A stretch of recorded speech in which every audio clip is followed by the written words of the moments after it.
ये तो हम प्रॉपर्टी के बारे में डिस्कस कर रहे थे। एक कॉल आ गया था क्लास, इसलिए बीच में ब्रेक कर दिया।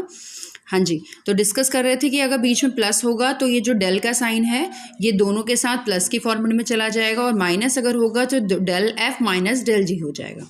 ओके, नेक्स्ट है आपके पास, अगर यही मल्टीप्लाई के फॉर्मेट में आपके पास होगा तो मल्टीप्लाई के फॉर्मेट में आपके पास सेम वही रूल अप्लाई होगा जो हम डिफरेंशिएशन के केस में अप्लाई करते हैं। That means first as it is second का और second as it is first का। तो आपने जी एज इट इज रखा, फर्स्ट का डेल ले लिया ऑपरेटर के साथ, plus F as it is रखा और डेल जी को एक साथ ले लिया। अगर आप चाहें इसको और क्लियर समझने के लिए आप यहाँ पे ऐसे ब्रैकेट लगा सकते हैं। ओके, तो it must be more clear.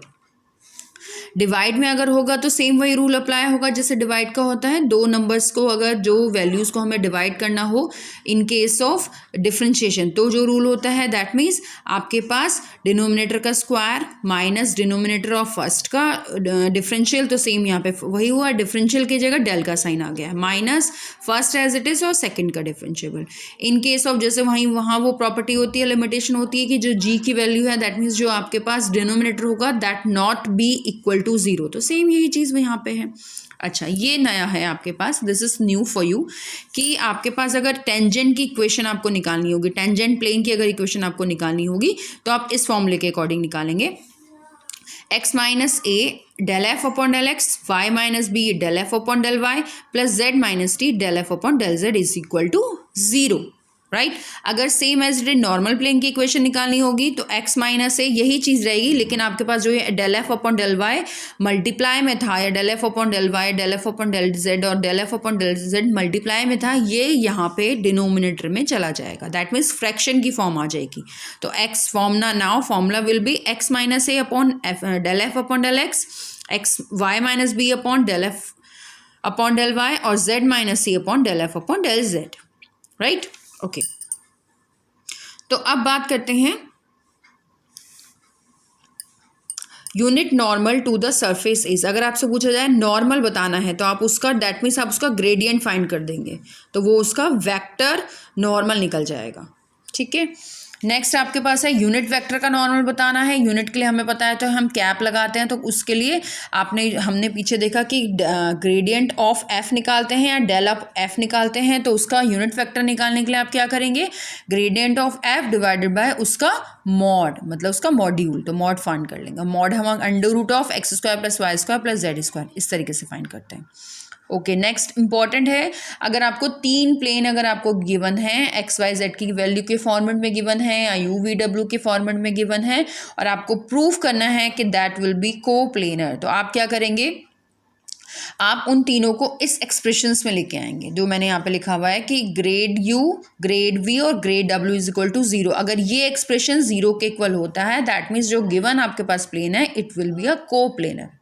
Right, अब इसको आप कैसे और इजी तरीके से समझ सकते हैं, आप इसको इस तरीके से समझिए कि grad u grad v grad डब्ल्यू को आप इस तरीके से लिख सकते हैं। तीन क्वांटिटी आपके पास है, तो आप सेकंड और थर्ड क्वांटिटी का क्रॉस प्रोडक्ट निकाल लीजिए और first quantity co dot product के साथ लिख लीजिए। अब इसी चीज़ को ग्रेड यू ग्रेड वी और ग्रेड डब्ल्यू को मैंने यहाँ पे सिम्बॉलिक फॉर्म में लिख दिया है, del u dot del v cross product of del डब्ल्यू इज इक्वल टू जीरो। और आपको पता है दो जो क्वांटिटीज़ हैं उनका क्रॉस प्रोडक्ट आप किसके थ्रू निकालते हैं, डिटर्मिनेंट के थ्रू, और डॉट प्रोडक्ट कैसे निकालते हैं, जो उनके पास आई जे के की वैल्यू होंगी उनको आपस में मल्टीप्लाई कर देते हैं। ओके, तो ये कुछ आपके पास फॉर्मूलेज हमने डिस्कस किए क्लास 1 to 8 जो कि आपके पास आगे यूज़ होंगे। तो कुछ क्वेश्चंस अब हम डिस्कस कर लेते हैं इन्हीं के बेसिस पे।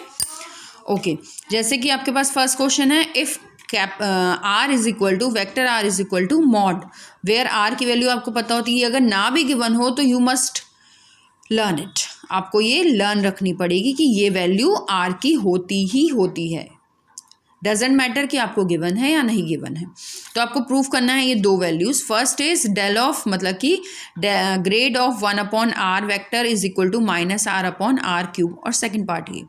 फर्स्ट पार्ट के लिए क्लास आर आपके पास है तो हम ये कुछ चीज़ें जो मैंने ये वाली चीज़ की है हम यहाँ से बाय डिफ़ॉल्ट इसे कर ही लीजिएगा आप, क्योंकि आपके पास जब आप डेल आर फाइंड कर रहे हैं उसका डिफ्रेंशिएशन करेंगे तो ये क्वांटिटीज़ आपको यूज़ होंगी ही होंगी।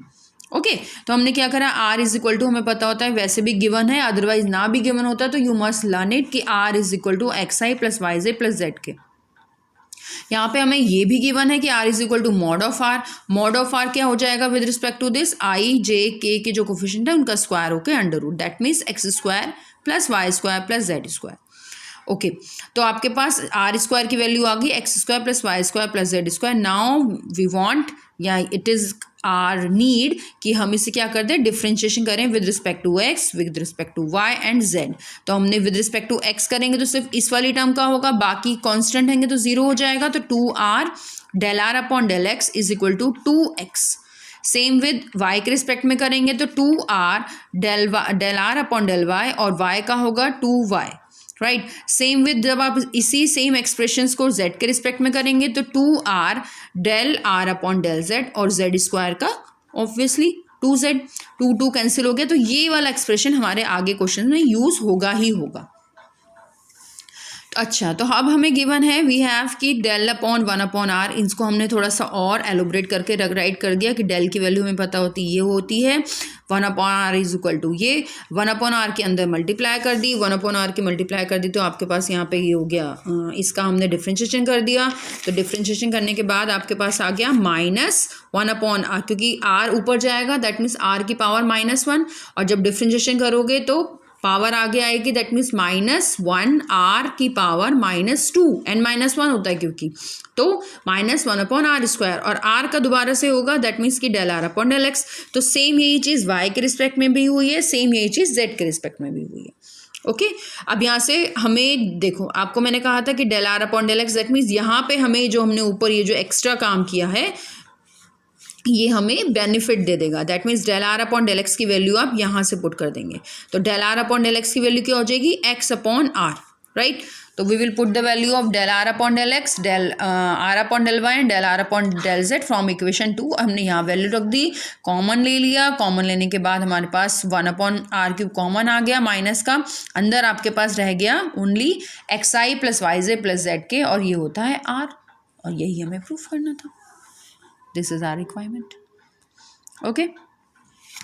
ओके तो नेक्स्ट क्वेश्चन अगर आप देखें, आपको दिया हुआ है डेल एफ आर, आपकी लेफ्ट हैंड साइड है, तो डेल की वैल्यू, डेल को हमने एलोबरेट कर दिया पहले विद एक्सप्रेशन और f r as it is. अब एफ आर को 1 बाय 1 यहाँ पे भी ले जाएंगे, वाई के साथ भी और जेड के साथ भी। जब एफ आर का डिफ्रेंशिएशन होगा तो f r that means f dash r, और आर का अगेन होगा that means del r upon del x. Same with y के साथ, सेम विद जेड के साथ। आप देख रहे हैं यू कैन कंसीडर कि f dash r is common here, तो एफ डैश आर यहाँ से भी, यहाँ से भी, यहाँ से भी, दैट मीन्स हमने तीनों टर्म से एफ डैश आर कॉमन ले लिया। तो अंदर आपका लेफ्ट हो गया i del r upon del x, y del r upon del y और k del r upon del z which is again del r. तो this is r, hence proof we can say this is also proof. Okay move on next question. If u is equal to x plus y plus z, v is equal to x square plus y square plus z square and w is equal to x y plus y z plus z k, तो proof आपको करना है कि ये एक coplanar plane होगा।